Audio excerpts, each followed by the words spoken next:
The voice of Husker Nation is on the air. This is Hail Varsity Radio. Insight, opinion, expertise, along with the biggest names talking Nebraska sports. Join in with the show at 402-489-1240 or 1-800-825-5865. Now, here are your hosts, Chris Schmidt and Elijah Herbel.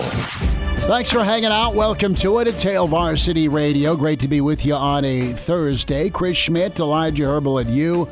Starting five shout-outs as we'll get you comped and saluted in the stream. Always log on, Hail Varsity YouTube. Like and subscribe there. Can also catch us on Hail Varsity Radio. Twitter at HVarsity Radio. Numbers to get in at 489-1240, 489-1240, 800-825-5865. Dive into Nebraska basketball ladies night tonight as Nebraska tries to bounce back. Rutgers in town for an 8 o'clock tip on FS1. Some thoughts there. Brandon Vogel going to check in with us from Counter Reed in about 15 minutes. Check in with Vogel, see how he's doing this week. In hour two, Gary Barnett will join us, talk some college football playoff, some projections, his take on Coach Prime, and the future in Boulder. So that's coming up in about an hour. Longtime high school coach, Hall of Fame coach, and assistant at Nebraska basketball, Jeff Smith, joins us at 5:25. And then Burke's Best Bets, Danny Burke with us to get the lowdown on this NFL weekend. 489-1240 to get in. Soak it up, man. Great weather where we're at here in Lincoln. And I'm wearing shorts. Are you? It's incredible. Beautiful. No one wants to see that, but hey, take what you can get. Elijah's like, I'm wearing shorts. I went with the shorts today. Yeah, we're in the low to mid-50s right now and 50s tomorrow. So got a text from Junior. And Junior apparently isn't working at Lazari's tonight because he's like, hey, do you have any seats for tonight? Because he, it's ladies' night. I'm sure he wants to take his friend Liliana to the basketball game. And I'm like, I was going to say he probably wants that Hoiberg car freshener. Well, he might. And his car is a filthy, filthy pit. He's a dirty little monkey. No. I mean, it looks like he lives in it. Okay. Well, here's an idea. I'm not sure when his birthday is. We've already missed it, haven't we? Yeah, it's November 10th. Always a great birthday gift. Get somebody a membership to one of those car wash Sure. places. No, I'm sure that... And to say, hey, happy birthday. The expectation is you're going to use this thing once a week. Somebody tried to break into it a couple of years ago. Not this season, last season with the Michigan game. Uh-huh. So he parked it in a garage because he ended up going to the Michigan game, and somebody ripped off his back door handle. Because he had his backpack and a computer and probably some shoes that he's a shoe hound that were in visible sight. I was like, dude, throw that in the trunk. So however expensive door handles are for Hyundais got that thing replaced. But anywho, he's asking me to hook him up tonight. I was like, why don't you call some of your buddies? Why don't you hop on StubHub? You can get in the building for $2. And you can get into the lower bowl, I think, for $20-some. It's like, well, that's not cheap. It's like, well, don't call me and ask me to I don't have seats for you. I'm going to cover it tonight. I'll wave at you.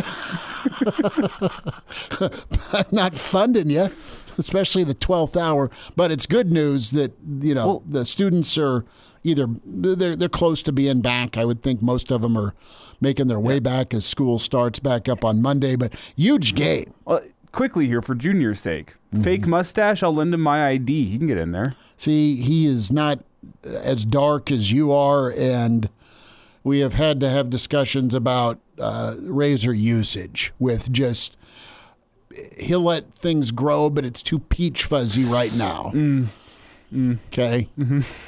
Sorry. No, it just... He shaves, but it doesn't... You can't tell. Poor kid. You're just exposing him on the air. That's fine. Don't hit me up 4.5 hours before tip-off and say, hey, can I go? It's like, sure, you can go. Log on. You have a job. Yeah, you have a job. Not being an ATM today. Sorry. Love you, Junior.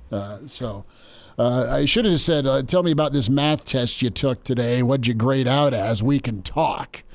Basketball tonight. We'll dive a little bit deeper into that. Thomas Fidone off to the NFL, and wish him well. Some thoughts on that. Sad news with Mr. Baseball, Bob Uecker, passing away. And Bob Uecker just has always made me smile. I know there was an extended sit-down with him, I think, before the All-Star game this past summer.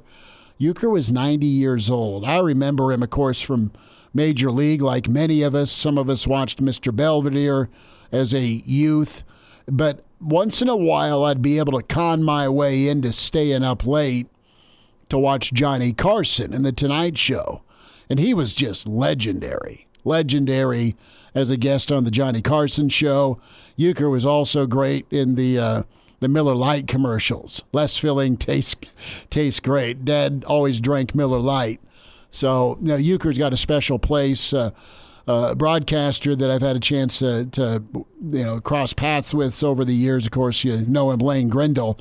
Lane's worked with Ueck for a long time with the Milwaukee Brewers. So, thinking of Lane right now, and that loss. And Uecker was just a treasure. And there's been so much stuff online today between the movie drops and Major League. We're going to pay a little tribute to Uecker with some of his greatest hits from Major League. We just went Major League. I don't think we dove into Major League 2.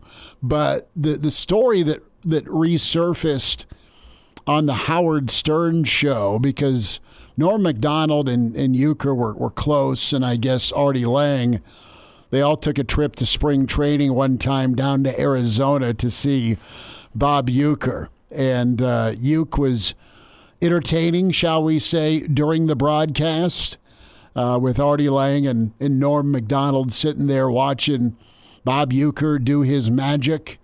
And Uecker was a maestro, apparently, with the cough button, Elijah.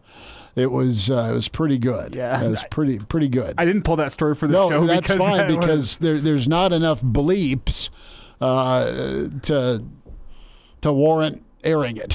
What is said when the mic is off remains when the mic is off. Right. But it got aired. It got aired in a cleaned up version by Artie Lang on Letterman.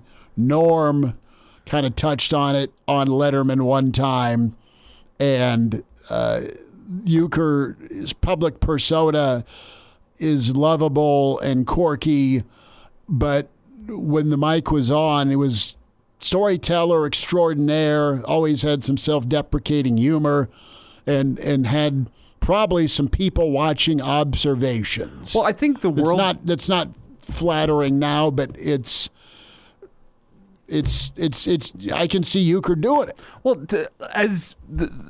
I think the great movie Major League provides a great insight for the common man, not only to just what Bob Uecker was actually like, but also what broadcasting is actually like.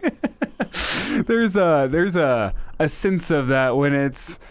There's a bit of a sick puppy to all of us. Oh, bleep, there it goes. Yeah, right. I mean, what you want to say versus what you can say, right? Only one hit. Yeah, so we'll have a little bit of Uecker tribute going on. Let's get our starting five shout-outs. And quite frankly, Bob Uecker probably the most lovable broadcaster there is. There was him and Harry Carey. There's other great broadcasters that you listen to that cover your favorite Major League Baseball team or NFL squad. I mean, Mitch Holthus is just absolutely incredible as well. So your guys who get to that level and are the voice of a team are incredible, and they're part of your sports soundtrack for sure. QB1 Ace in from North Arkansas says Nebraska wins tonight by 12. QB1 ace, that would be a cover for the Big Red. They've got a tall task with a couple of top 5 picks in town at PBA. We'll see. The other Dave is here. Arlo in. Mike from Cali. Mike, hope you're doing well, bud. NASCAR Eric is here. Jeff Snitley checking in, part of the Boulder Peace Treaty. Brent checks in. Brent agrees that he thinks Nebraska wins and covers tonight. Uncle Larry checking in. Mr. Erickson is here. Great Red Shark. Kobe. Good to have Kobe in. Tuck letting us know that he too is also declaring for the NFL draft. Tuck, if you need an agent, I know a guy. Anonymous is here. And Anonymous says we're not going to win the off-season national championship if we're having slow news days already. In years past, they'd be leaking winter conditioning testing results right now. Well, we can make some up for you, Anonymous. Brian is here, says what's up. Jay is in. Jay, good to have you. Tim out of Idaho. Ronnie, what's up, dude? How we doing? R-Ringer 65. Ringer 65. Uecker. The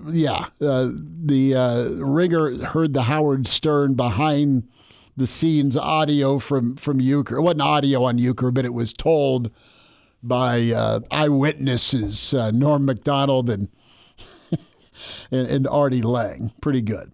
489-1240 to get in. Let's spend a little bit of time on Thomas Fidone. And we'll keep you updated as the portal is now, or at least the dead period is over. But Thomas Fidone declaring for the NFL draft. You have underclassmen that have to declare. 70 names on the list. Thomas Fidone part of that list.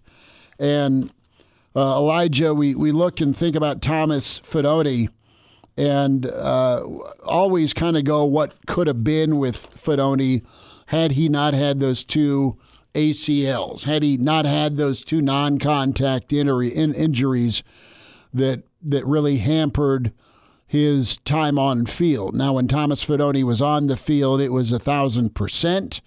He did all he could, and over 2 years, you've got 4 touchdown receptions and a little over 600 yards. I was looking at, and it's not an ESPN or a Mel Kiper site, but it is a pretty good analytical draft site. It's a draftbuzz.com type setup that had Fidone going as a 2026 declaration. They had him presumed as a 2026 tight end, and they had him ranked 7th in the draft. Right now, he's graded as an undrafted free agent. They like his size, his frame, his hands, and better than average speed, but speed that is maybe not going to, their words, not mine, they don't know if it translates to being a threat up the seam in the NFL. They don't know if it translates right now as they see it as somebody that a safety's really got to worry about. You can stick a linebacker on him. But I wish him well. I hope he impresses. I hope he gets a chance to show out at Pro Day. And if there is a combine invite, I hope he gets one of those. And I hope he can live out his dream, man. The guy's been wanting to play in the NFL since he's a little boy. And he's wanted to be a Nebraska Cornhusker since he was a little guy. So injuries took snaps and opportunity away from him. And I think the ability of his perseverance, quite frankly, second to none. There's not too many guys that overcome ACL injuries to each knee and come back and grind it out. And the other part of this thing, too, that I think you need to admire about Thomas Fidone is he could have easily come back for another year, collected a nice NIL check, collected more revenue sharing, and a year ago, he could have gone. He had 4 or 5 teams trying to poach him. Well, I would also say he could have left after Scott Frost was shown the door. And Mickey Joseph wasn't retained. And it had been a tough stretch for him at Nebraska. He could have easily gone to the portal loyal, dude, and said, you know what? Thanks, Nebraska. It's time for another opportunity, a fresh start, see what somebody else thinks of me. He decided to put in the work, come back to Nebraska, and and bet on himself.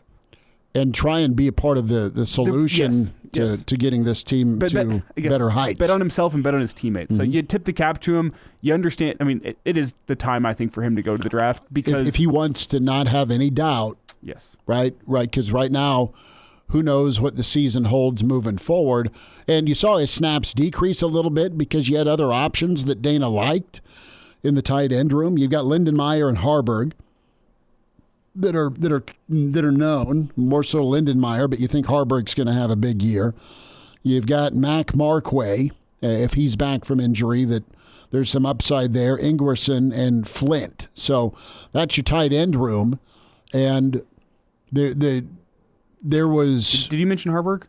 I did. Okay. Yeah, Harburg's the guy that I think can for sure take some touches, would have taken some touches away from Thomas Fidone. So, and Dana doesn't jack around. Like, he was pretty blunt about Thomas. I think there was a little kick in the tail from Holgerson towards Fidone, and you saw him play 3 snaps against Wisconsin because of a false start. He said, "Well, I'm going to go to the NFL, see if that's the route I can make." And good on him. I hope it works out for him. Yeah, just go work on that 3-cone drill. Right. We'll check in with Brandon Vogel. Counter read on the way. Good to be with you on a Thursday with Hail Varsity. And now, back to Hail Varsity Radio. Thanks for your time hanging out. Hail Varsity. Bruce and Spearfish is here. Mike checks in, quoting Bob Uecker. I think this was part of the Tonight Show. 1962, I was named Minor League Player of the Year. It was my second season in the bigs.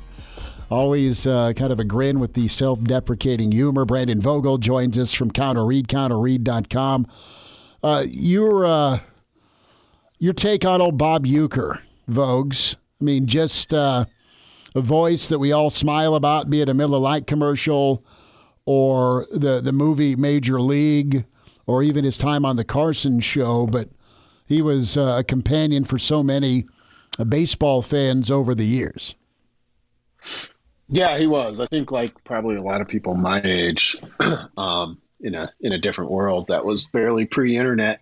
Like my first exposure to him was Major League, and then you learned, he was a former player and a broadcaster. But if you didn't live in Wisconsin, it was hard to know that in 1991 or whatever it was. But I do have memories of when I was in grad school, so like 2001, 2002, like I would get done with class or get done with work, and I had a little Sirius XM radio, and you could listen to all the broadcasts, the regional broadcasts for all the games. So that's what I would do. I'd come home and pop in MLB The Show 02 or whatever it was, and if I wasn't listening to the Red Sox, which I was in Boston at that time, so I could just listen to that over the air, or the Cubs, I'd throw on the Brewers because Uecker was entertaining, and his career certainly reflected that.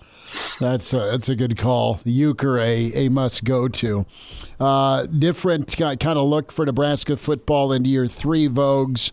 We'll get your take on Thomas Fidone in a moment, but your column today kind of dives into where Nebraska's at on the kind of that spectrum. And I don't disagree. We've talked a little bit this week about, where do you slot Nebraska, not only from the dark horse conversation, but you have 2 examples with Indiana and, of course, Arizona State that really kind of came out of nowhere. And their expectations were clearly way down the ladder. I won't say Nebraska's expectations are that far down, but it's been a while since Nebraska's rock and rolled, and it's pretty big third year for Rule, and it's a different year 3 than any other year of college football because of the resources Nebraska has and the ability to go get talent, and they've tried to do that. Yeah, they have both on in the portal and in the coaching ranks, which the latter was the focus of what I wrote today at Counter Read, just trying to make sense of like okay, the dust has mostly settled. Nebraska has special teams opening, presumably, if they decide to go outside and hire for that. But through all of that movement, are the Huskers ahead, even, behind, where they were with the previous coaches that they had? And my determination right now is, maybe they're ahead by like a neck or a nose. It's a close call. I think the two changes offensively with Holgorsen and Shorts are carrying a ton of the weight. Like, I think they got markedly better in both of those, in my estimation. Defensively, it's tough. It's tough with Tony White. I think, I know I did, but I think a lot of other people were in the spot where you kind of entered 2024 saying, let's make hay while the Tony White shines, right? Like, I wasn't surprised that Nebraska had to replace him going into 2025. That was kind of expected. Them sticking internally wasn't an option before Butler was hired, but then obviously it was the option. So it's on that side where we've seen more change, that things get a little bit interesting. In terms of where you slot Nebraska, I think they'll be in a pretty similar spot with a little bit less buzz compared to where they were in 2024. Like, I don't think the outlook for Nebraska has drastically changed, at least at this very early stage. It's Brandon Vogel with us here. And Brandon, with that outlook, are there any positions you look at with Nebraska, whether it be on the coaching staff or along the team, where if you say, man, if Nebraska gets an impact guy there, it would raise the expectations for you? I think we're through the first wave of portal mania, but the portal never sleeps. And there's probably going to be more mania coming post-spring, maybe even pre-fall camp. So is there any spots you look at and you say, man, if Nebraska got that fixed, if they got that in order, it would raise my own expectations for what Nebraska can be next season? Yeah, so I think the big wild card for me right now is sort of bridges the gap between coaching and transfer additions, and that's Braden on the defensive line. Like, I think there's a ton of upside there. He's been with the Chiefs for the last 8 years, which is as close to like the heights of football across all spectrums that you can get. Nebraska has a strong NFL tinge to its college football coaching staff, which I think has an obvious appeal to players who are trying to get there. Might even have more appeal now to when you were just recruiting, 18-year-olds and, the occasional junior college signee.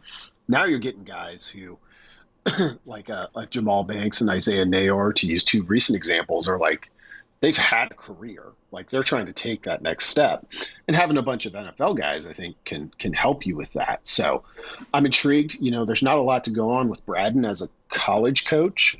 His NFL results certainly speak for themselves. So he's a guy who I think has a ton of upside. And we'll see. It might be until the post-spring transfer window where we see what other D linemen come available. But with a guy with his kind of pedigree and resume, frankly, who can Nebraska appeal to? If you could add one more like proven difference maker up there, I think it would be a pretty nice compliment to what they've got with an FCS transfer coming up. You got the 4-5 star in one area who ton of potential there. You just kind of you're waiting to see if he plays that way. Vogues, I'm going to go back to Dana and Shorts, and as it translates to Dylan Raiola, what do you, I don't want to say project, but what does 2025 look like for him with a full year under Dana and those skill puzzle pieces that I think we're all kind of excited about in that wide receiver room? First things first, O-line's got to be right, got to be balanced, but I mean, the step that Dylan can make and take under Dana. Yeah, I mean, I think you have the potential to see some big numbers from Nebraska's receivers in 2025. That's been what Shorts was during his years with Holgorsen. Kentucky, pretty classically Big Ten, a run-first offense. So they weren't quite as high there because they weren't throwing the ball as much. But I think the difference is like when Dana stepped into this, he had this group of wide receivers. And it's not that I would look at like Nebraska's transfer additions so far and be like, oh, they're far and away better than what they did last year. Because I thought they made some really good additions last year too. The difference is they are Holgorsen and Shorts guys. And I think a big goal of this offense will be getting easy throws. Raiola completed over 70% over those games with Holgorsen. Like if you just keep that up and do that over a full year with some of these transfer wide receivers, their numbers are going to get up there. And I think that'll be kind of the difference is you've got trusted receivers, or at least guys that you hand selected with a year of growth from a quarterback that, while limited as a true freshman, as you'd expect, nobody disputes the talent. Brandon Vogel with us here. And Brandon, before we get a quick thought on Husker basketball tonight, I do want to get your thoughts. What's coming up in the college football national championship game, Ohio State and Notre Dame.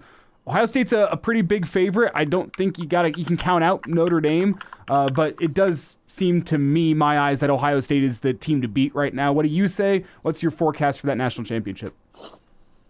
Yeah, I would be lower than the current line for Ohio State, but I do expect Ohio State to win. There's this feeling that I can't shake that they kind of got their test and escaped a little bit in the last round against Texas. Not that game wasn't evenly matched, but Texas was first and goal at the 1 yard line with a chance to tie that game up, and a ton of credit to the Buckeyes and that defense because they made the plays and it led to like the kind of play you can't account for that seals the game.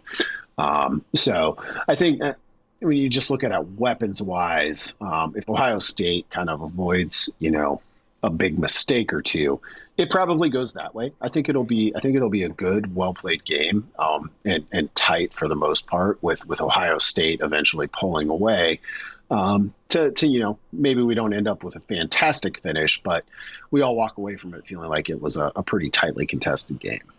NFL draft, Thomas Fidone's name is in that declaration of underclassmen. Are you surprised? No, it made sense for Fidone, and I think this has been the case for a couple times over his career, which is a credit to him to like seek kind of a new start. He's got an interesting mix of, he came in with all of the recruiting pedigree and hype, whichever word you prefer there, that you could hope for. And none of that's on him other than just him being the athlete that he was in high school. Has the 2 injuries. He's a guy he's one of the few exceptions I can think of a guy of that caliber, at least what we thought coming in, who there's no question in my mind that he put everything he had into like everything he did at Nebraska. And he stayed at Nebraska when like it would have been easier to leave. Possibly twice before that, when you think about the coaching change, and then just going after, you try out the new guy for a year. A lot of players leave in that situation too. He didn't. Never quite saw the numbers, I think, that, you would have thought or hoped for, which didn't seem like anybody's fault necessarily. It never quite totally aligned. So for him to go in the draft at this point, like, didn't seem like a big surprise, and wish the guy well, because like I said, there's no question in my mind that he pretty much gave everything he had while he was here at Nebraska. Vogues, I need overtime. 2 minutes on the other side if we can hack it. Get your thoughts on Huskers and Rutgers tonight. Sounds good. All right, more from Brandon Vogel as he is in his football abode. Love the books behind him. Soon to become a basketball abode for the next 2 minutes. It will be, and I'm sure on that shelf is his book with John Cook, which you can pick up, Dream Like a Champion. You're invited to do so. You're invited to subscribe to Counter Read, counterread.com. More with Brandon Vogel on the way with Hail Varsity. And now, back to Hail Varsity Radio. A few more minutes, some overtime. Brandon Vogel with us here. Hail Varsity Radio, Counter Read, counterread.com. Coach Barnett, his take on Coach Prime. in about 25 minutes, and the CFP. Vogues, big time ball game tonight for Nebraska in the sense that you can't keep this slide going if you're Nebraska basketball. 2 road woes, and now you come home to get well. But it's going to be pretty fascinating with Harper and Bailey coming to town because they can take over and, well, make the night miserable. I don't know that happens, but Nebraska's in this gray area going into tonight.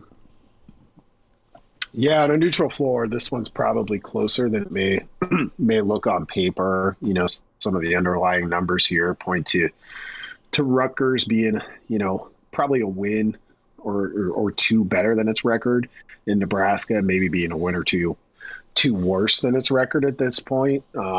So you put those two together, and you're looking at 2 teams that are pretty similar. The Scarlet Knights, you know, Nebraska has some history with the program now over these years, and you kind of know what you're going to get. It's going to be a scrappy team. They're one of the few teams in the Big Ten who defensively is even better than Nebraska, which has been pretty good defensively for the most part. So it's going to be that sort of game, and we'll see if PBA can be an advantage again.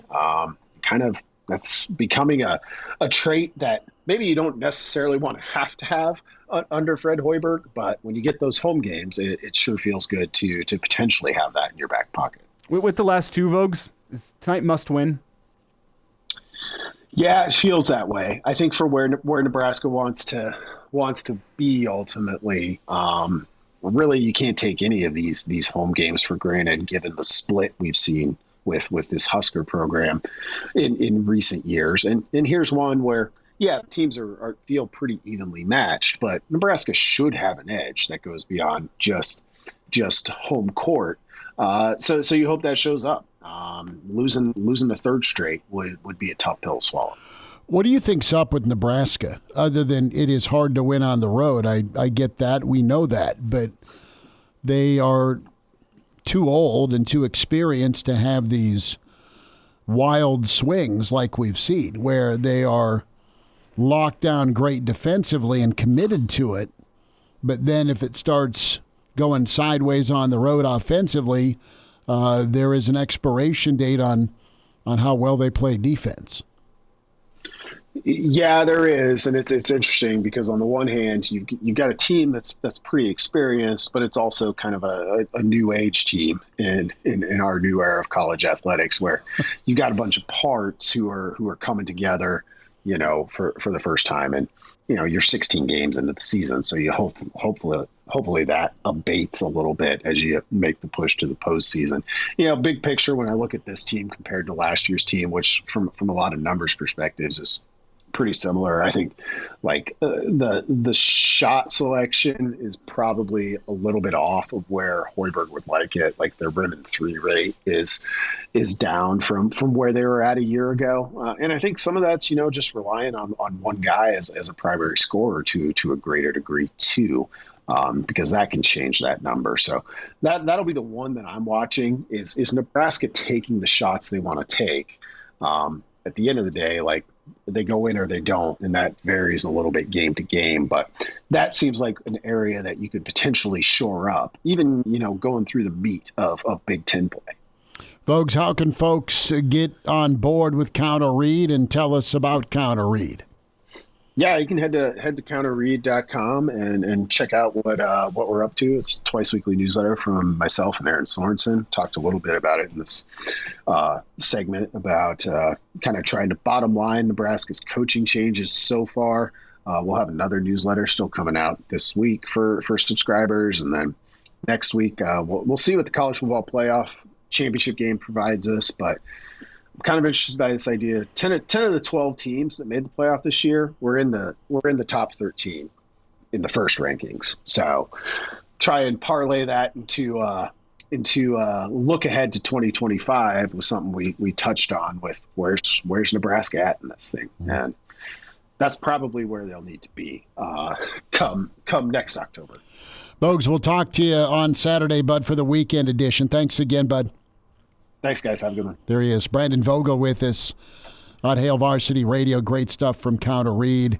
And, it's fun to look at what you have for Nebraska and then what you kind of project. Elijah, how we'll do a stake and a beer bet, or at least a prediction here before we're done for Nebraska Rutgers. Line's 9.5, is that right? 8.5 is what I saw. It's down to 8.5. But I'll tell you what, I really, you get the occasion from time to time to see a dude come to town, right? And we talked a little bit yesterday with some of the Heisman rankings, and I still smile and say, wow, I got to see Barry Sanders play in Lincoln. And you have 2 top 5 projected picks, and Ace Bailey coming to town, averaging 19 a game. And then you have Harper. That's a big Ron Harper guy, especially during his run with the Bulls. But Harper's back from injury, and that guy's dynamite. And I said this morning, this Rutgers team feels very similar to me to that Nebraska basketball team that had Bryce and Trey McGowans. Okay. A little bit different in how they're utilized, but they have the star power. There's holes in the roster. Are they going to go make an NCAA tournament type run? They're a bubble team. They're a bubble team in their best sense, but they're the type of team that has the talent that can go and beat anybody. Whereas if Ace Bailey's the one you circle, because Harper is a little bit more consistent with what feels like 18 to 25 a game. Feels like he pretty consistently pours that in. It's Ace Bailey where if he sees the first couple shots go down, he could go off for 35. Well, he went for damn near 40 against Indiana. That's what I'm saying. Yeah. Like if he sees a couple shots go down first half tonight, you go, uh-oh.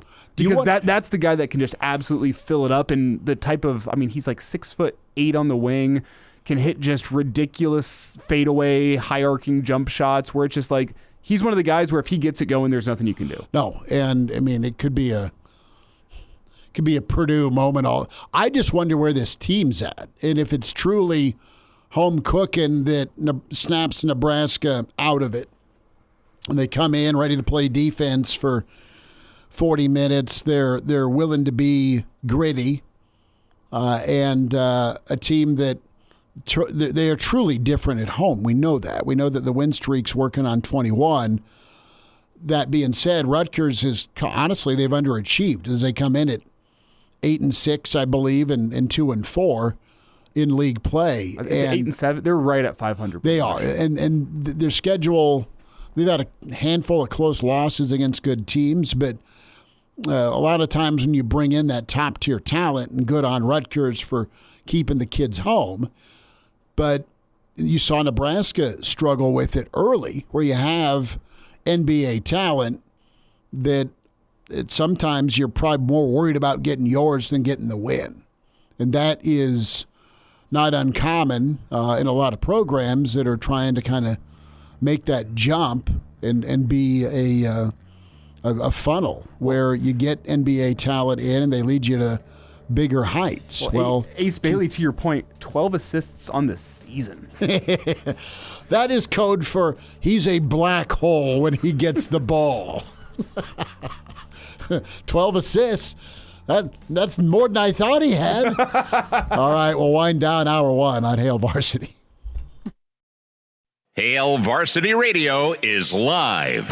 Now, back to Schmitty. Schmitty's a great guy, but he don't have a brain. And Elijah. You want me to speak? When I point at you, yeah. On Hail Varsity Radio. One final time this first hour, you're invited to check out Hail Varsity Radio. Search for it. Spotify, iTunes, Google Play. Give us a rating, good, bad, or ugly. We appreciate your listenership. Can find us on YouTube as well.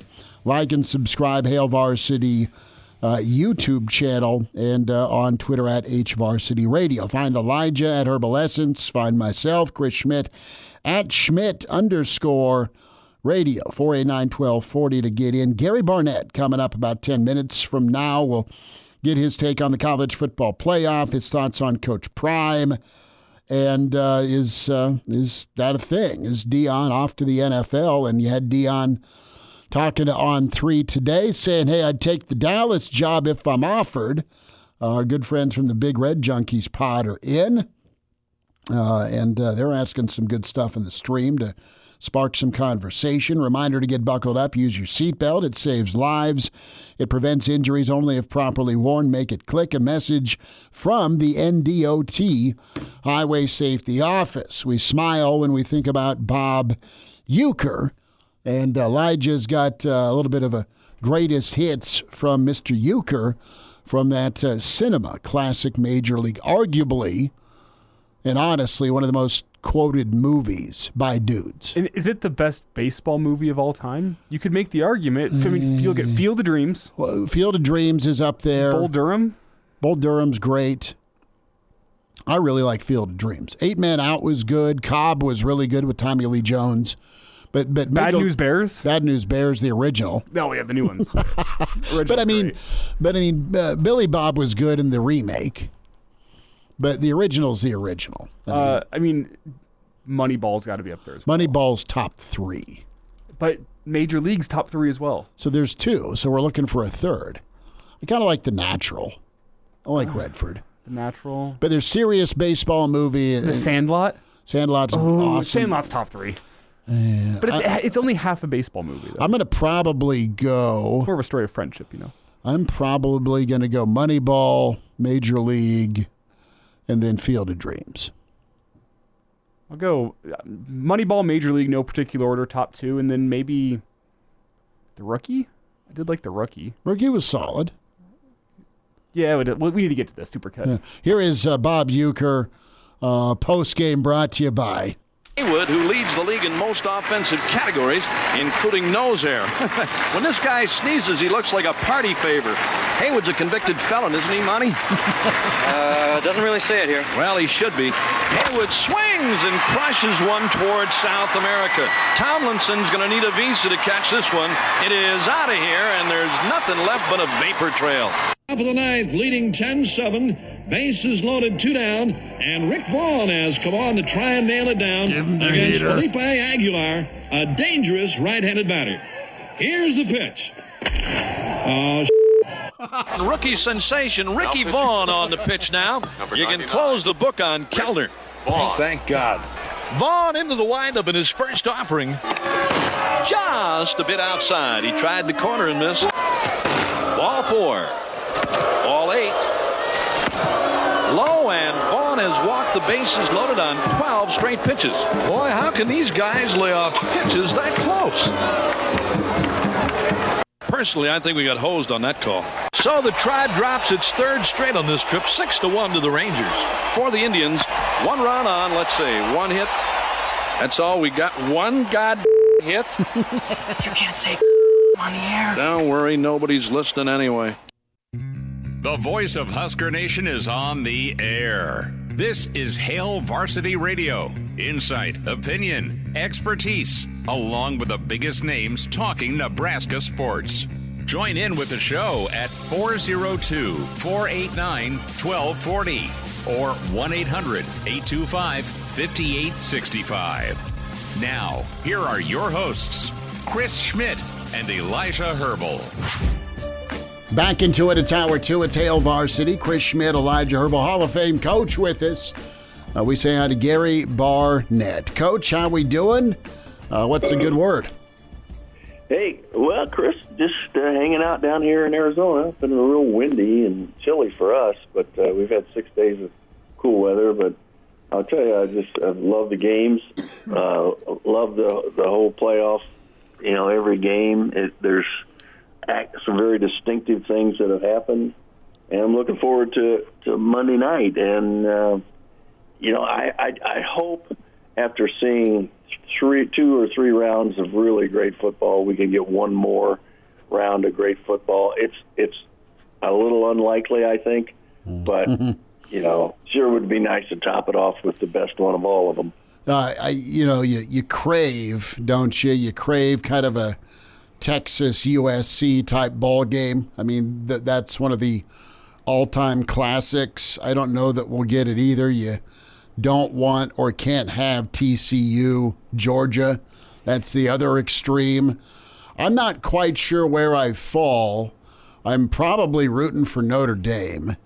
I just don't. I mean, Ohio State can turn it on and flip the switch, Let's go back, though. What did you think specifically Texas in the red zone? I mean, they were going in for the tie, and the next thing you know, it's a win and it's a cover for Ohio State.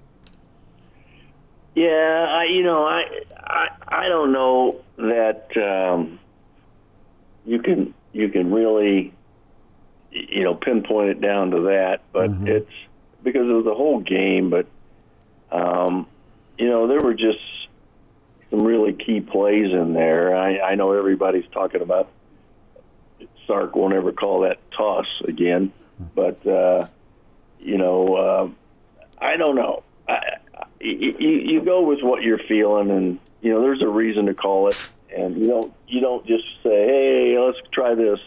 There's a reason, and from the information that you're getting from upstairs and from what the gut as it's going along. So that ended up being harsh on them, but overall it was a really great game defensively by both teams.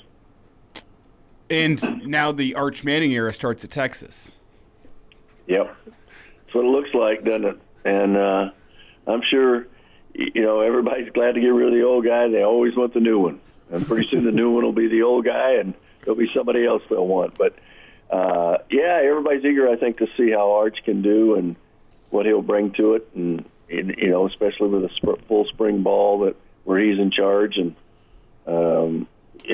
we'll get it going again next year, but I think you'll do fine. I think you'll be a great player. Well, isn't that a little bit wild, Coach, that we're almost into spring football yet again, and it's almost the off season? Like how do you manage that? The fact that it's only a handful of football games left before we're into the long cold night of the off season. Well, that's because in coaching, one day you're doing spring ball, the next day you're 70 years old, and it's what it feels like. Just every day just keeps coming, and you just and every day is different and new. So but it's exciting. It's really exciting, and I think college football, we need a little rest from it after this game. We really do, but not much. But it just seems like everything else that's out there is second fiddle to college football. Yeah, it has been awesome. Well, we'll get your thoughts here, Coach, on maybe some tweaks for the playoff. Gary Barnett with us here on Hail Varsity Radio. What do you think happens? Do you like Notre Dame? How does Notre Dame hang around, or is it just going to be simply too much Ohio State with their talent? Well, you're exactly right. How do they hang around, and how do they handle it? But they've hung around all year. Every game they're not supposed to win, and they find a way to win it. And they play great defense. They're down another offensive lineman for this game, but I think they have a great spirit. I think they have a great spirit or great will to win, and everybody's sort of in love with Notre Dame again. I think Marcus Freeman it's hard to not like Marcus Freeman. I think it's hard to not like their quarterback and the way he plays and how courageous he is. I think it's hard not to like Notre Dame. And Ohio State, for me, I in a couple of broadcasts, I've had to pick who's going to win it. So I picked Ohio State, so I've got to stay with Ohio State. But it wouldn't bother me to lose that pick. So I just really, like you guys, what a good game. Ohio State is on such a roll right now. Man, I'll tell you, I don't know. The big decision is, are you going to play man or are you going to play zone versus Ohio State? And I'm eager to find out what they're going to do, or a combination, and what they're going to do to handle that, because Texas sure did a good job in covering Ohio State receivers and causing them to have to really grind to win that game. Gary Barnett's with us, Hail Varsity Radio. Coach, what would you like to see, some tweaks or touches up with the college football setup? Do you think 12's okay? Do we go to 14? Is more going to be better? I think there's some things that we've talked about with, on-site opportunity and reseeding, but, this is the first of future changes to what used to be kind of normal for 100 years, it felt like, in college football. This is year one. What can you look forward to? What do you look forward to in the future with this playoff setup?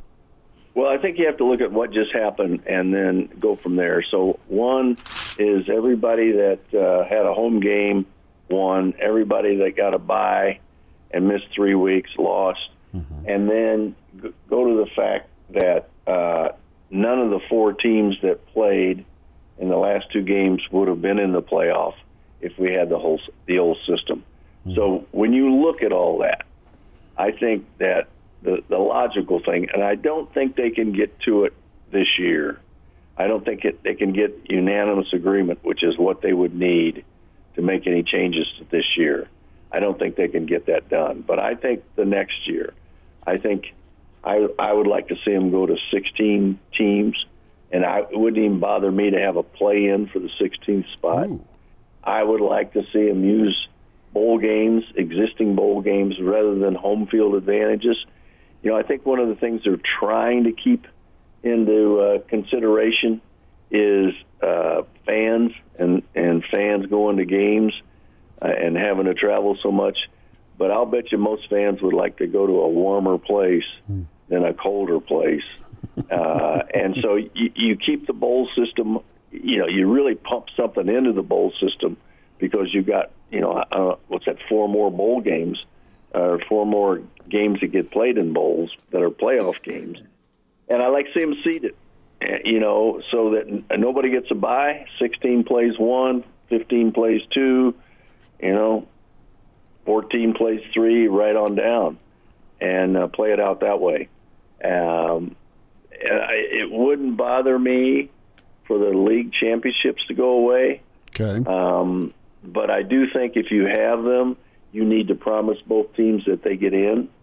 And so that's where I think it is. And I think it'll eventually get to that, but I don't think it can get there next year.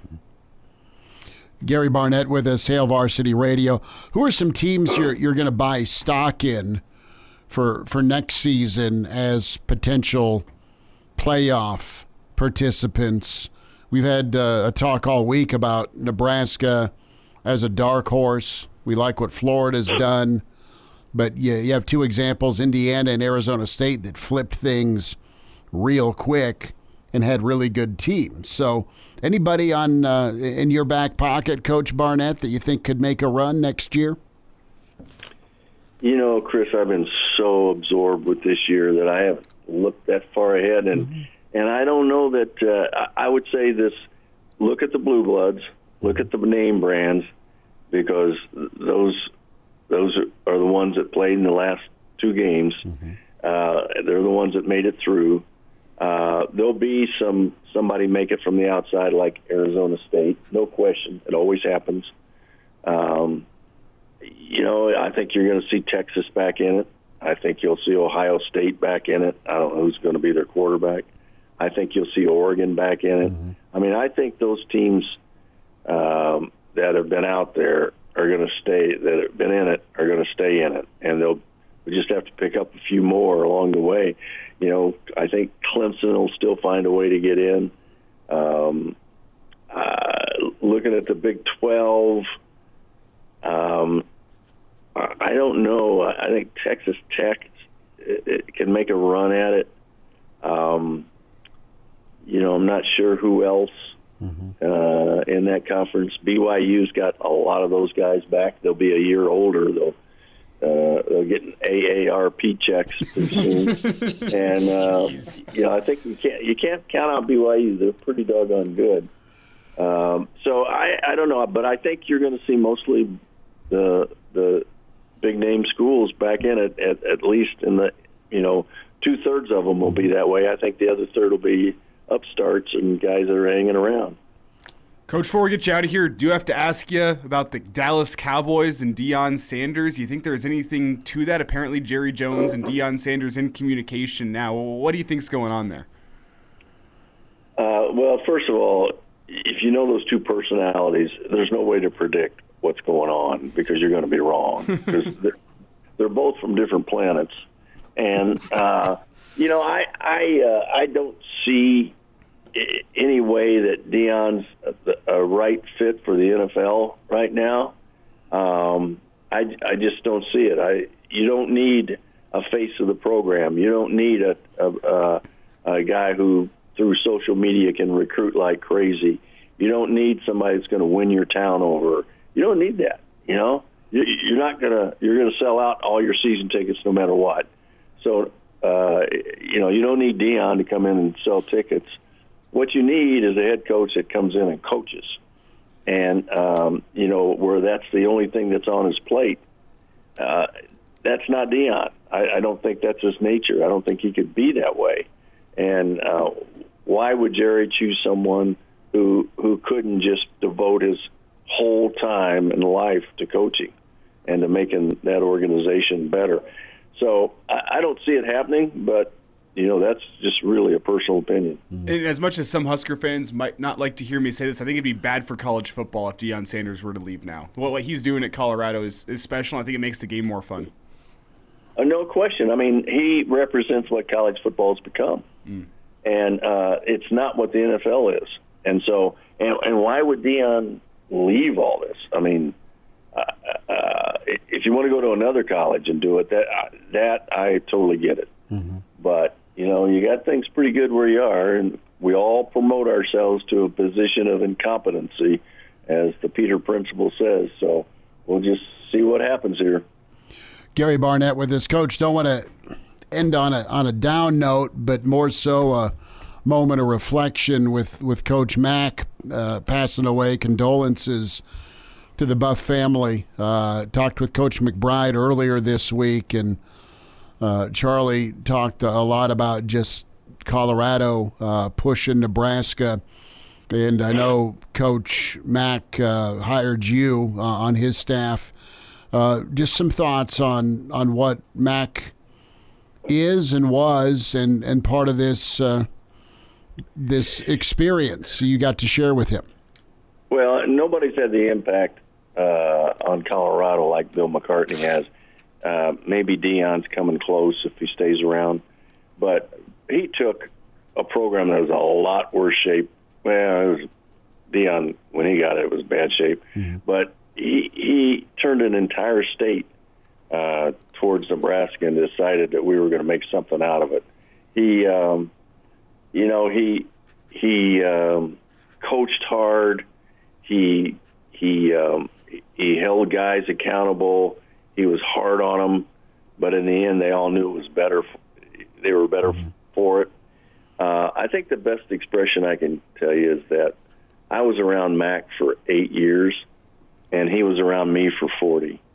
And so he had the same impact on me, or a similar impact on me, as much as an impact on me as he did any player or anybody else in our program. So, you don't have people like that in your life very often, but I had Bill McCartney. Coach, well put. Thanks for sharing that. Enjoy your weekend, and are you going to hit them far and straight, or just far? We're working on straight and a little bit further, but straights right now is what we're after. All right. Well, Coach, enjoy, and thanks for the time. All right, guys. Great being with you. Good to spend time with Coach Gary Barnett. Reflection there on Bill McCartney. Good thoughts on the college football playoff. Not quite ready to go in on the dark horses of 2025, but always love our chat with Barney on Thursdays with Hail Varsity. Appreciate him. We'll talk Nebraska basketball, PBA, ladies night. Junior ended up getting some seats. How?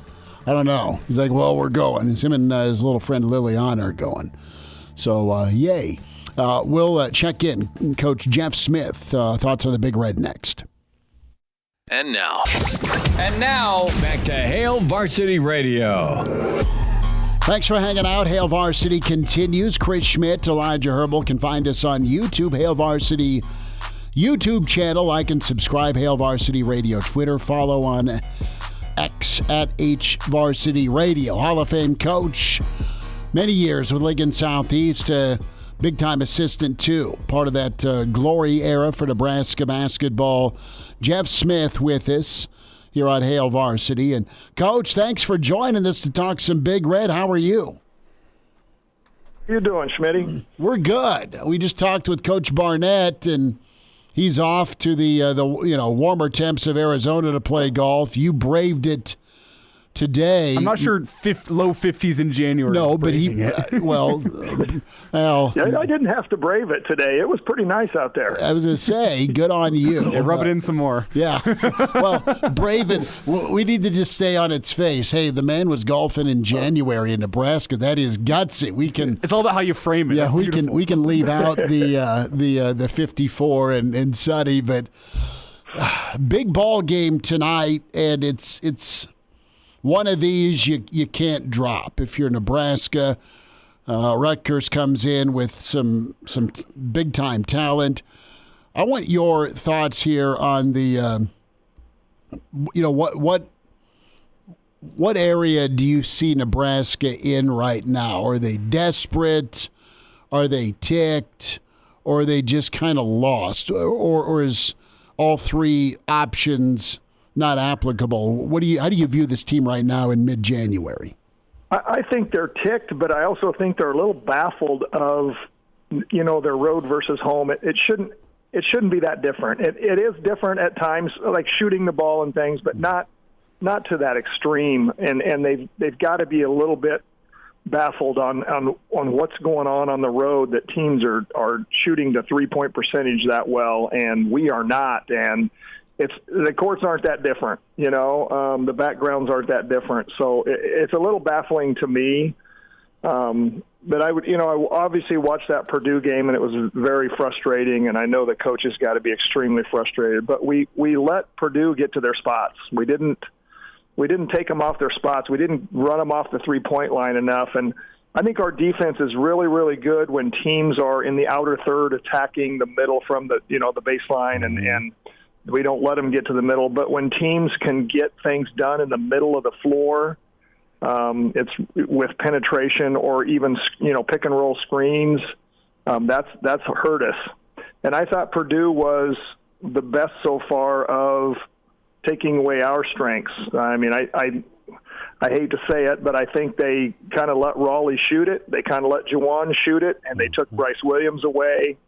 Sejan didn't get going till late, and we're going to struggle scoring a little bit at times if we can't get Bryce loose and get him going. But I thought Braden Smith played for scoring 8 points. He dominated that game. He had 14 assists. He's a great pocket passer. He got it to guys where they could shoot those unbelievable percentages. There's a couple times we lazy switched, and he screened his own man, and we didn't handle that very well, and Lawyer got wide open. So just some of those things we got to look at. The shooting teams bother us, and the penetration from the middle bothers us, and it seems to amplify on the road a little bit. Yeah, and Coach, for a team that is billed as being defense first, the last two obviously have to be really disappointing. You use the term baffling with the home and road splits. When you look at the last two, Iowa and Purdue, which of those losses to you is more baffling? Purdue, Nebraska really wasn't in it from the jump. With Iowa, you got a 15-point lead in the second half, and yet Iowa's a great shooting team, but you let it slip away. Yeah, I'd say, I'd say anger with Iowa and baffling with Purdue, how that can get that out of control. But I thought Iowa, we controlled that game for quite a while and did what we wanted to do and took away threes and kind of kept them at bay and didn't let them get confidence. And then I've seen 15-point leads go, especially when the three starts falling and they get confident. But I coached a lot of high school the last half of my career, and you can play triangle and two and take guys out. We had guys deny guys all over the floor and not let them catch. And maybe against Iowa, that's what you needed to do. They're a couple shooters, just not let them catch the ball. Mm-hmm. But college has so much more balance; it's harder to do.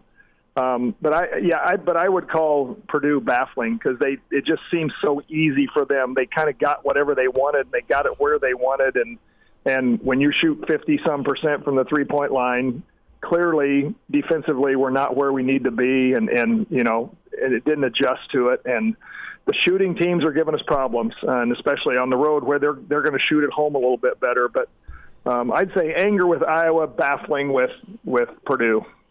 Jeff Smith with us here, Hail Varsity Radio, talking Husker basketball. Big one tonight, FS1, as Rutgers comes to town. Nebraska trying to extend that win streak, get back on the winning track. Coach Smith, how would you get Jawan going? He is in a bit of a funk from a shooting standpoint, 0 for 5 from 3 against Purdue, 5 of 21 against Iowa down low. He's the barometer for me. I love his toughness and unselfishness, and you see that quite a bit at PBA, and his effort's always kind of high in my book. Talk to me about Jawan, getting him going, because Bryce has pressed and tried to dribble it too much into traffic at times, and love Bryce, but his body language hasn't been the greatest when it's gone sideways. But Bryce needs help. Jawan's that guy. What's a play or two, or just some instruction to get him rolling? Yeah, and you kind of hit it on. The first thing is that's a meeting with him, and just remind him how important he is to the team. Not necessarily having to score, but rebounding the ball, go get some offensive putbacks. Whenever you're struggling, simplify. Right? Do some simple things to get yourself going. Please don't base your game on scoring. Some nights they're going to fall, some nights they're not. But you cannot let those missed shots affect the rest of your play. I think I noticed that on the defensive end, he wasn't quite as intense, and it's hard for players. But he's an older player and should understand the importance of him doing everything else, even when the shots aren't falling. Because I'm with you, he's so valuable. We kind of go as he does, and he's so valuable. I'm still like, drive it 5 times for every 3 you take. Shot fake and drive that thing. Use your athletic ability. Look to kick it if you can't get it to the rim. But just find a way to get it going for us. We believe in you. And, if you're wide open, we want you to keep shooting, because we know you have some ability, probably from their, numbers in practice. I think it's a show confidence thing and show importance thing to him on doing those little things, those easy things, those defending and rebounding and running the floor. That helps us. And hopefully, everybody goes through lulls in scoring and shooting and, ups and downs, and hopefully that's all it is for him. But if you start overthinking it too much, then it takes longer to come back and get out of it. Coach Jeff Smith's with us here. And Coach, another guy who is a barometer that feels like whenever he has a good game, Nebraska tends to win. Whenever he's not knocking him down, Nebraska tends to struggle. It's Connor Essegian. And it's been about a 2-week stretch now, maybe even longer, where it doesn't feel like he's been able to shoot with confidence. If you're Coach Hoiberg, how do you get him going? Does that start in practice? Does that start getting him some easy looks in the game? What do you do to get him a little bit more confidence behind the arc? Well, I'm hoping that late Purdue he hit some and looked like he got in a little rhythm, so I hope that carries over. And I really think Coach Hoiberg's done a great job with green-lighting him. I think he's green-light all the way. I think they run an offense that's call him by name, and that means he's going to get screens, and he's great at moving without the ball. I think you just continue to say, you're playing like we want you to play. You're taking shots we want you to take. Keep doing it. They're going to fall. And like I said, I hope that little light you saw at the end of the Purdue game, even though it was kind of in cleanup time against maybe the second team, I don't care. Guys like that see it go in, they make 2 or 3, they feel pretty good about it. And I assume he's a kid that probably goes and gets on the shooting machine and gets a ton of reps. So I doubt that's a problem. And I'm sure all shooters do that, at the college level. They have time. So get in the gym and just keep shooting it, keep doing what you're doing, and know that we back you in the green light situation. Coach, what's your take on Rutgers? You've got Harper, that's big time, and of course Bailey. I mean, the 2 lottery talents coming to town, but Rutgers is not quite maybe as good as advertised. They were preseason ranked for a smidgen, but Rutgers, I mean, they're explosive. It's dangerous tonight. Yeah, really dangerous. They're a very talented group. I hope they play like freshmen. I was watching the UCLA game, and the faces weren't quite right. The body language wasn't right because they were struggling a little bit. UCLA was up on them. But once they made a little run, once they got a few fast break points, once Ace Bailey kind of made a shot and Harper, their body language changed. Like young kids, they felt a lot better. They're kind of in that moment. They're either miss some shots and base a lot of things on that, or they're rolling. So we got to hope they don't get it rolling tonight and show that positive body language and really get things going, because they're extremely talented. They're going to look really good getting off the bus. They're going to look good in warm-ups. But can we take a couple things away, stop Harper from penetrating? He's a good passer, good scorer. And I think I heard Elijah when I was driving home from the golf course.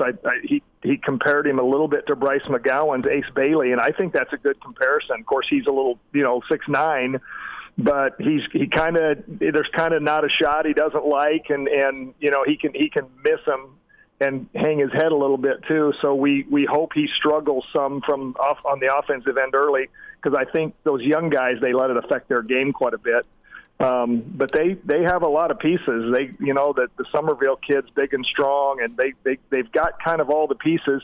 I think that they lost a few in a row, 3 in a row there, but I think Harper was kind of sick and tried to play through it, and some of the people didn't think he should have. He was that sick, but they are very capable, and we're going to have to be on our A game. And you talk must games. Every one of the way things are going with us, every home game is a must game for us. There's no doubt about it. Then we just got to find a way to steal a couple on the road in this league. It's not easy, but I think if we can stay within ourselves and stay confident and take care of the basketball on the road and knock a few more shots down on the road and defend that 3, we can steal a couple from somebody. And Coach, if Harper and Bailey start getting it going, is the best defense praying? Might be. Yeah, might be. Those kids are talented. There's no doubt about it. And I think they're those kids that if they get it rolling, it's hard to stop. I also think that I was watching Purdue, and I always, in my coaching career, and Coach Nee, and if teams got it rolling on us like Purdue did and like Rutgers could, it would just physicality and maybe take some fouls, make the game a little choppier, but just hold them off some screens and bump them when they're cut, and not dirty, just be physical as you can and just get them out, just change their path of where they're going and make the game different for them, especially if you're an older team like we are. I would think we'd want to be extremely physical with these guys, and read the officials early. And if we can box out really strong and bump cutters really strong and even check them when they're coming off screens some, that's got to help us. Coach Jeff Smith with us. Coach, we'll do this again, bud. Thanks for a few minutes. Appreciate the breakdown. Sounds good, fellas. Thank you. And now, back to Hail Varsity Radio. Take us with, get the podcast, search Hail Varsity Radio, Spotify, iTunes, Google Play. Burke's Best Bets, burksbeat.com. Danny Burke with us at Danny Burke 5 on Twitter. Pride of Chicago is here to talk some NFL and college football playoffs. Danny, good to see you, man. Thanks for joining us in the stream. And pretty good weekend of NFL going on. How are you? Doing good, fellas. Appreciate you having me out as always. And looking forward to this weekend's action. It's kind of like the last true good weekend of football. And I say that in the sense of having a good amount of games, because you at least get a handful of them, whereas the next week you only have the 2, and then we get 2 weeks till the big game, and we talk about the same storyline for the 2 weeks. So it's kind of the last full weekend to enjoy it. So it's bittersweet, Schmitty. And look at you. You already have it down pat. The big game. You already got that down pat. That's right. Trademark. Yeah, you got to know how we're saying it. Come on now. The old trademark infringement. I love it. Danny, I want to start off with the Chiefs and Texans. Kansas City has really not been Kansas City since, Christmas. Mm-hmm. Now look at the line here, -8. Hey, guess what? It's the Texans and Chiefs in the playoffs again. I mean, it's familiar foe. Totals 41.5. You would think the rest is going to do Mahomes well. You're looking for Kelsey to kind of flip the switch after a so-so regular season. Pacheco, I mean, all of this points to a Chiefs win, but any value, any nuggets here on the Texans you like, or is it pretty cut and dry for you? You kind of hinted at the way that I was thinking here, Schmitty. When you look at this Kansas City team, like, yes, they're still the best team in the NFL, and they will be until proven otherwise.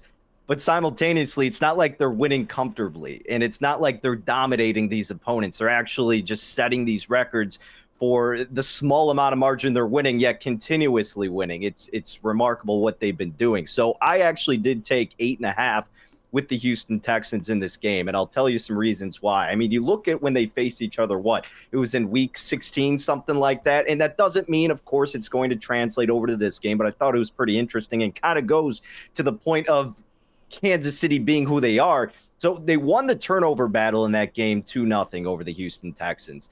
They committed less penalties, 6 compared to 2. That's not a huge difference, but it could be significant depending on when those occurred. And they converted more red zone opportunities, 3 out of 5 compared to Houston's 1 out of 3. Despite having all those advantages, they only won by 8 in that game. I think it was 27-19. Mm-hmm. So really, Kansas City should be a team that's beating these squads by more, at least in some circumstances, yet they get in their own way sometimes. Now, you could argue that, hey, because of that, well, Kansas City should cover and win comfortably this time around. And maybe that holds true.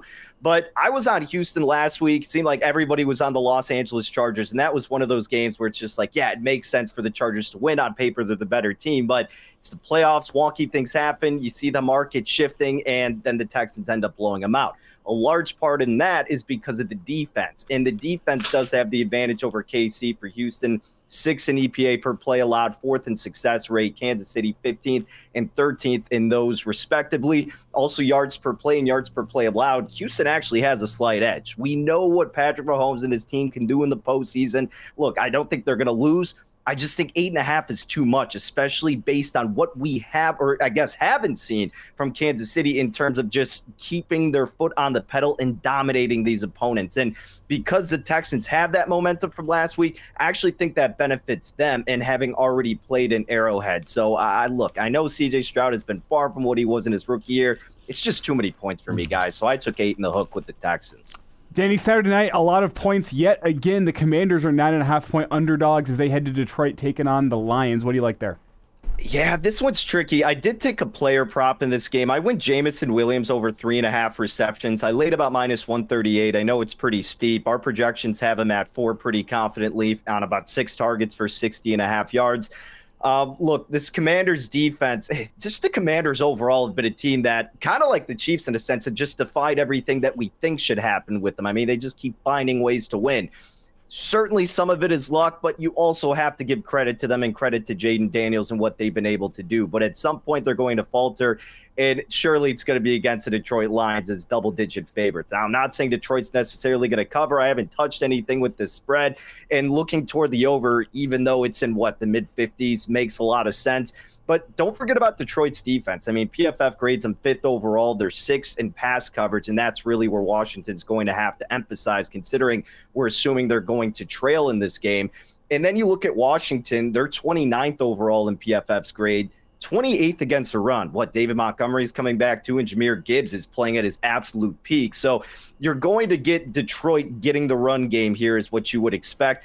Can Washington do anything defensively? That's the biggest question mark for me. We know Detroit can do it despite their injuries. Jaden Daniels, him as a rookie, he's faltered a little bit, kind of come back down to reality. I know last week he did what he needed to do. Tampa Bay's night and day with their defense compared to Detroit. So, look, I would lean toward the Lions, but because the spread is so high and you still have the weaponry that Washington does, you're probably going to get a better number in-game with with Detroit if you like them. Like, I'm leaning toward them. The Commanders will have the capability to score. Ideally, we get that better spot, and then you can jump in on the Lions. If I had to do something pre-flop, I would still lean toward Detroit because at some point Washington's got to fail, and what better team to have it happen against than arguably the best team in the NFL? Talk to me about the Bills-Ravens. Oh, this is such a great game. I mean, this is the pre-big game. I would say, right? We got to be professional here, but this is the rematch from earlier in the season, right, where the Ravens just completely dismantled Buffalo. I think that narrative kind of sets up perfectly for the Bills here. And the thing that does scare me is that Buffalo's defense is really not that good. And I actually took a bet on Elijah's Broncos that inevitably let me down like they do so often every time I get involved with them. Their defense pretty good in my opinion. Their defense is great, don't get me wrong. But, in that game. But, look, Buffalo against the run, they've been bad. So that's what scares me with Henry. You saw him torch him the first go-around. But this time it's in Buffalo. Man, I got to lean toward the Bills. The market is moving toward the Ravens. And if you're giving me a little bit of, plus money here with Buffalo at home in this spot with that in-season revenge narrative, not that they need any more incentive, but it's hard to stray away from Buffalo. So I think I'm going to end up on the Bills, guys. Yeah, plus money on a home team, especially with that home crowd in Buffalo, that feels like you can't pass it up. No, I love it. I love it. Daddy, before we get you out here, about 15 seconds, 8.5's the number. Nebraska favored by Rutgers. Are you running and hiding from Nebraska basketball? I know. I was looking at that, and I hate this line because this is such a good spot for the Huskers. But after those last two games, no chance I want to lay that. They got to prove it to me that they're back into a rhythm, I think. I love it. Danny Burke with us, burksbeat.com, Stochastic and Odd Shopper, where you can find Daddy's work. Follow him on Twitter at DaddyBurke5. The Pride of Chicago with us. Some good picks. Daddy, we'll do this again, brother. I appreciate you jumping in. Anytime, guys. Take care. There he is. Good stuff from Danny. We'll wind down to Thursday next with Hail Varsity. And now, back to Hail Varsity Radio. One final time, get the podcast. Take us with Spotify, iTunes, Google Play when you search Hail Varsity Radio. Hail Varsity YouTube. Like and subscribe there. Game Dog is checked in. Says Baltimore's got a lot more talent. Bills have a small defensive line. Not ideal versus King Henry. Agree. I think Baltimore's for real. Well, you know what Baltimore has? Yeah. Pride of Millard West on that defensive line. Harrison Phillips. Baltimore? I said Buffalo, didn't I? Yeah. You said Baltimore. You knew what I meant. Yes. I love Harrison. Horrible Harry's good stuff, man. I mean, I don't want to root for the Bills any more than you do after last week, but I mean, you like Josh Allen, you like the Bills. I said that tongue in cheek. No, I'm taking Baltimore, man. You're taking Baltimore? Mm-hmm. Give me the Bills. It feels. We'll have to wait till the forecast tomorrow. It feels like one of those written in the stars, Chiefs versus Bills AFC title game. I thought so. Horrible Harry is with the Vikings. I thought he got drafted by the Bills. And I do this for a living. It's okay. It's all right. Horrible Harry had a good year with the Vikes. Never mind then. 8.5. Back to Baltimore. I'm on Baltimore. 8.5. 8.5. Nebraska. Is this thing tight? Is Nebraska groggy and hungover? It's ladies' night. Junior's going to be in the building. You've got the Fred air fresheners. It's always going to be about defense and their commitment to it's the question. It has been optional when it gets a little funky on the road. It's not been an optional thing, though, at home. Crowd will be juiced and energized. You hope, you believe, you feel. And Nebraska should handle this. But for Rutgers to win this, do they need both their lottery picks to go off or just one? Both. They need both. They don't have another guy on their roster averaging double-digit points. Those two guys are the offense for Rutgers. They need them both to have 20-plus points if you want to go on the road and win. That being said, both those guys have the ability to go off for 20-plus points. That's what's scary. I will say, though, I think that Nebraska's crowd is the difference tonight with a young guy such as Ace Bailey. I think that's going to be the difference. Get in his head just a little bit. I think Nebraska wins this one and covers. Really? 72-60. I think it's first to 70. You're right on with that. I think Rutgers covers. I think Nebraska wins, and I think it's a 5-6 pointer. 71-65. I pray that it's not a typical rock fight with Rutgers. Well, give me. I would love it. I know what I just said. I would love to see Bryce Williams and Dylan Harper, going mano-a-mano down the stretch in a close ball game. Well, you might. I mean, that would be nervous, but I think you trust the experience of a guy who's played a lot of college basketball and Bryce Williams to go out there and make the necessary plays, especially given he hasn't been at his best the last couple games. I don't think that trend continues. Regardless, though, I would love to see those guys just go mano-a-mano, ball in their hands. Let's see who the better player is. That'd be a fun way to end this ball game. Nebraska is what they are right now, and they're just going to be, if they handle business at home, they're just going to be that bubble team.